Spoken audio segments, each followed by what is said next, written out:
Hello दोस्तों। तो कैसे हैं आप सब। आई होप आप लोग सब बहुत अच्छे होंगे। तो सबसे पहले थैंक यू सो मच मुस्कान गुप्ता कि आपने मेरे वीडियो को लाइक किया और कमेंट किया। और जैसा कि मैंने कहा था कि सिर्फ एक कमेंट भी आ जाता है तो मैं रिकॉर्डिंग स्टार्ट कर देती हूँ। तो ये मैं आपके सामने लेके आ चुकी हूँ अगला पार्ट। तो अगर आप चाहते हैं कि मैं जल्दी जल्दी पार्ट्स लेके आऊँ तो प्लीज़ वीडियोस पे कमेंट कीजिए और लाइक कीजिए। और thank you really so much जिन्होंने भी मेरे चैनल को सब्सक्राइब किया है, क्योंकि मैंने देखा है कि 7-8 सब्सक्राइबर्स जो है वो इंक्रीज़ हो चुके हैं।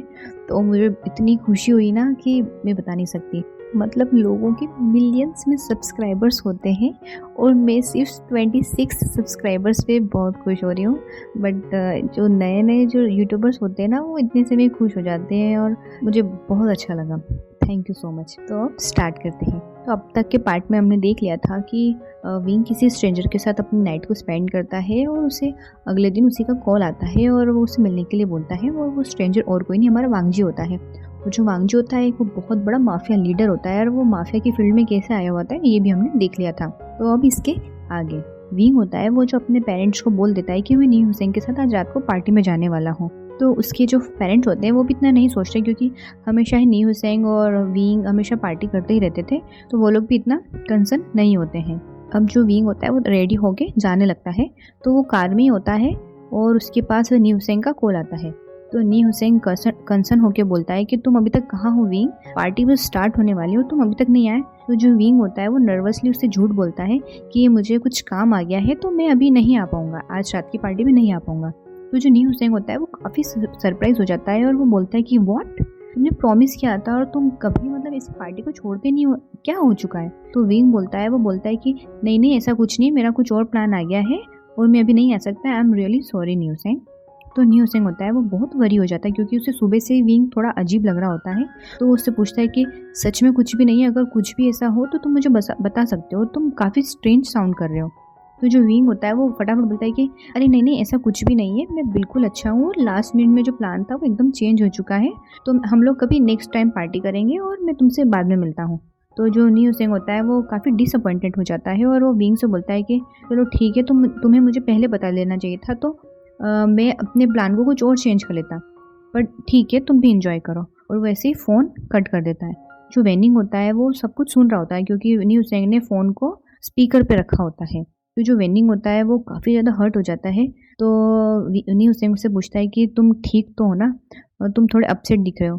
तो वेनिंग बोलता है कि विंग ने हमें प्रॉमिस किया था पार्टी में आने के लिए और वो नहीं आ रहा है, इसलिए मुझे अच्छा नहीं लग रहा है। तो नी हुसैन बोलता है कि मैं जानता हूँ कि तुम डिसअपॉइंटेड हो, बट कुछ ज़रूरी काम आ गया होगा और वो इसलिए चला गया है। तो जो वेनिंग होता है बोलते हैं कि हाँ ज़रूर कुछ होगा, इसलिए वो नहीं आया, बट मैं फिर भी उसे मिस करूँगा। तो नी हुसैन बोलता है कि हाँ हाँ मैं जानता हूँ और कुछ ना कुछ रीज़न होगा इसलिए वो नहीं आया है। और फिर वो दोनों पार्टी को अटेंड करने चले जाते हैं। अब हमें बताते हैं सीन शिफ्ट हो जाता है और वहीं होटल का बताते हैं जहाँ पर विंग को बुलाया था वांगजी ने, मतलब जहाँ का एड्रेस दिया था वो उस वेन्यू पर पहुँच जाता है। वो काफ़ी ज़्यादा लग्जरियस होटल दिख रहा था और वो दिख रहा था कि वो किसी न किसी पर्सन का प्राइवेट होटल है, क्योंकि विंग भी बहुत ज़्यादा रिच पर्सन है और वो यहाँ की जो सिटी के सारे जो होटल्स हैं, जितने भी लग्जरियस हैं, जितने भी महंगे महंगे होटल पब बार सब जगह जा चुका है। बट ये वाला जो था वो उसने नया नया देखा था, मतलब कि वहाँ ज़्यादा लोग इतने थे नहीं, इन्वॉल्व नहीं थे और वो आउटर एरिया में था और वहाँ पर विंग को जाना अलाउड नहीं था। तो वो वहाँ पर जाता है, उसे वो बहुत अच्छा लगता है। वहाँ का जो एटमॉस्फेयर होता है वो भी बहुत कामिंग होता है, एक सूदिंग सा म्यूज़िक चल रहा होता है और वो बहुत ही ज़्यादा मतलब प्यारा वाला माहौल होता है। तो जो वांगजी होता है वो वहीं टेबल पर बैठकर विंग का वेट कर रहा होता है। तो जैसे ही विंग की नज़रें वांगजी से मिलती है उसका दिल एकदम से धक धक करने लगता है और उसको पूरे शरीर में एकदम से गूज़बम्प से फील होते हैं, क्योंकि वांगजी के साथ वो एक नाइट स्पेंड कर चुका है और वो बहुत ही ज़्यादा रफ़ थी और बहुत ही ज़्यादा प्लेजरेबल थी और उसे बहुत अच्छी लगी थी। और उसके बाद वो उसे वहाँ देखना उसके सामने, और जो वांगजी की जो आँखें थी वो मतलब बहुत ज़्यादा डीप थी और वो जिस तरीके से विंग को देख रहा था वो उसकी बॉडी बिल्कुल शिवर करने लग गई थी। तो वो धीरे से जाता है और वहाँ पर बैठता है, क्योंकि वांगजी ऑलरेडी बैठा हुआ था और उसे मतलब नहीं इतना आइडिया है कि अगर आपका पार्टनर या जो भी आता है आपको उसे बिठाना चाहिए लाइक चेयर पुल करके, और तो ऐसा नहीं है, वो ऑलरेडी बैठा हुआ था। तो विंग भी जाके नर्वसली वहाँ बैठ जाता है और उससे पूछता है कि हे यू आर हियर। तो वांगजी बोलता है कि हाँ मुझे आना ही था क्योंकि मैंने प्रॉमिस किया था। और मतलब दोनों की आँखों ही आँखों में काफ़ी ज़्यादा बातें हो रही थी। मतलब बात कुछ हो नहीं रही थी, बट वो आँखों ही आँखों में बहुत ऐसा लग रहा था ना कि दोनों ही एक दूसरे को इग्नाइट कर रहे हैं। उन दोनों की जो केमिस्ट्री थी वो बहुत ही ज़्यादा प्यारी लग रही थी, कि लग रहा था कि वो काफ़ी टाइम से एक दूसरे को जानते हैं, जबकि वो उनकी सेकंड मीटिंग थी। तो जो विंग होता है वो उससे पूछता है कि मैं तुम्हें क्या बोलूँ, मतलब कि अभी तक हम दोनों ने एक दूसरे के नाम भी एक्सचेंज नहीं किए हैं, तो मुझे पता नहीं है कि मैं तुम्हें किस नाम से बुलाऊँ। तो जो वांगजी होता है वो बोलता है कि जो नाम होता है वो मैटर नहीं करता है आज रात के लिए, और जो मैटर करता है वो ये है कि अभी हम दोनों साथ हैं। और ये सुन के तो विंग के रोंगटे खड़े हो जाते हैं और उसे वो वाली रात याद आ जाती है। वो जो वांगजी होता है वो विंग का बस हाथ पकड़ने ही वाला होता है कि सडनली एक उन्हें गन शॉट की आवाज़ आती है और वो पूरे के पूरे होटल में एकदम गूंजने लगती है। तो विंग होता है वो एकदम पैनिक करने लगता है, क्योंकि उसे थोड़ा कुछ डर लगता है गन शॉट से। तो वो थोड़ा डरने लगता है, पर समझ नहीं आता है, पर एकदम से बहुत ज़्यादा फायरिंग की आवाज़ आने लगती है। तो वांगजी होता है वो अलर्ट हो जाता है और विंग होता है वो एकदम से फ्रोज हो जाता है। तो वांगजी उसे अपने साथ में पुल करता है और दीवार के पीछे जाके छुप जाता है और वो उसे अपने पीछे कर लेता है। और देखते ही देखते एक बहुत सारे बॉडीगार्ड्स आ जाते हैं और वो विंग और वांगजी को चारों तरफ से घेर लेते हैं। वो बॉडीगार्ड्स वांगजी के ही होते हैं, बट इतने सारे लोगों के हाथ में गन देख के और इतनी ज़्यादा फायरिंग की आवाज़ थी, और जब विंग वांगजी के हाथ में भी गन देखता है तो उसे बहुत ज़्यादा शॉक लगता है और वो मतलब कि पैनिक करने लगता है और वो रोने लगता है और काफ़ी ज़्यादा मतलब पैनिक हो जाता है। तो वांगजी बोलता है कि तुम काम डाउन रहो विंग, कुछ नहीं होने वाला है। बट इससे विंग और ज़्यादा डर जाता है और वो वांगजी की बाहों में ही बेहोश हो जाता है। जब वांगजी देखता है कि विंग बेहोश हो चुका है तो वो अपने गार्ड्स को बोलता है कि हम दोनों को रूम में लेके जाओ और तुम ये सब जो भी सब कुछ हुआ है उसे तुम देखना। तो जो बॉडीगार्ड्स होते हैं वो उन्हें ध्यान से सेफली एक रूम में लेके चले जाते हैं, और रूम में जाके जो वांगजी होता है वो काफ़ी ज़्यादा कोशिश करता है विंग को उठाने की और उसे बोलता है कि विंग उठो, बट जो विंग होता है वो बेहोश हो जाता है। तो जो वांगजी होता है उसे बेड पे अच्छे से सुला देता है और वो कॉल करता है शुयांग को और उससे बोलता है कि हमारे ऊपर किसी ने अटैक किया और मुझे लग रहा है कि उनका टारगेट विंग था, तो मैं चाहता हूँ कि तुम पता लगाओ कि इसके पीछे कौन है और जो भी कुछ है वो फटाफट से सॉर्ट आउट करो और यहाँ पर आओ। तो जो शुयांग होता है वो बोलता है कि हाँ हमें पता चल गया है बॉस, आप चिंता मत करो और हम लोग इसको इन्वेस्टिगेट करेंगे।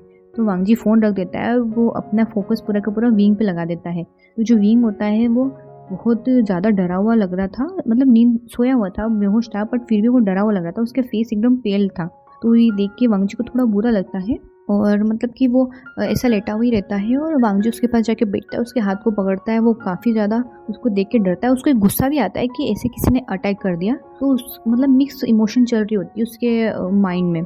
तो उसके पास बैठा हुआ रहता है, जो विंग अनकॉन्शियस रहता है वो लेटा हुआ रहता है।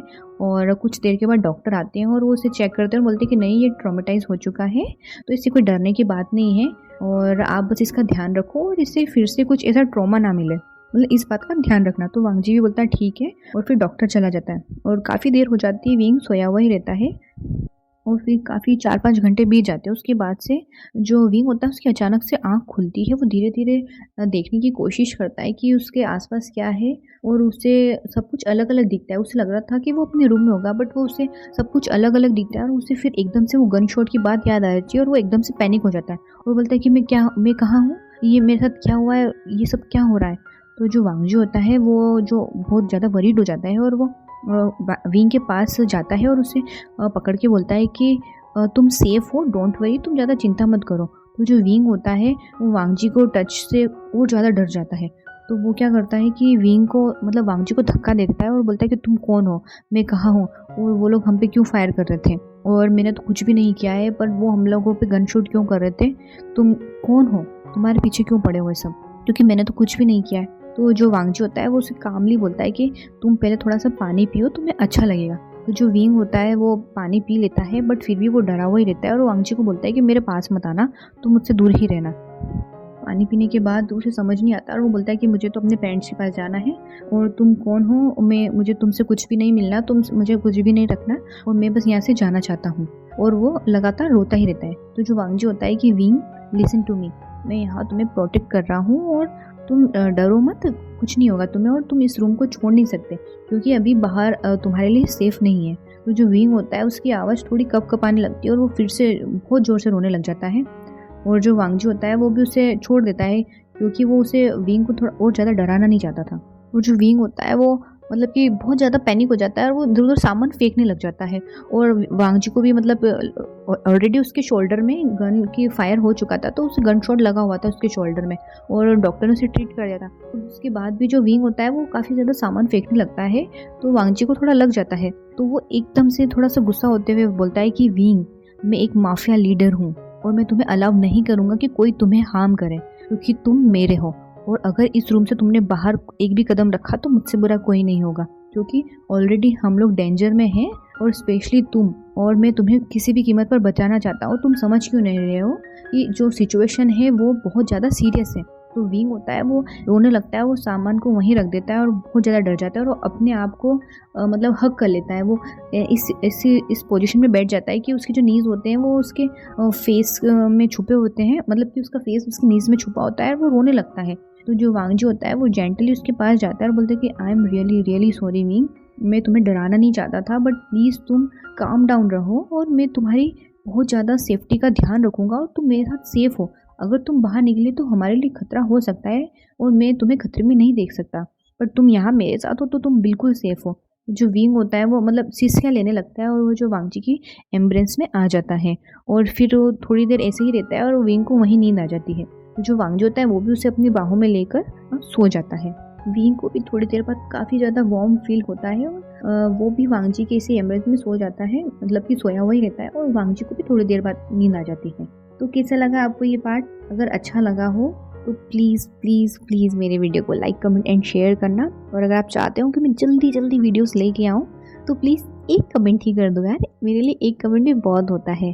तो and one more thing guys, अगर आप चाहते हैं कि मैं स्ट्रेंजर्स इन लव को कंटिन्यू करूं, जो मेरी स्टोरी ऑलरेडी अपलोडेड है, मैंने उसे कंप्लीट नहीं किया है क्योंकि मुझे लगा शायद आप लोगों को इंटरेस्ट नहीं आ रहा है, इसलिए मैंने अपनी स्टोरी को चेंज कर दिया।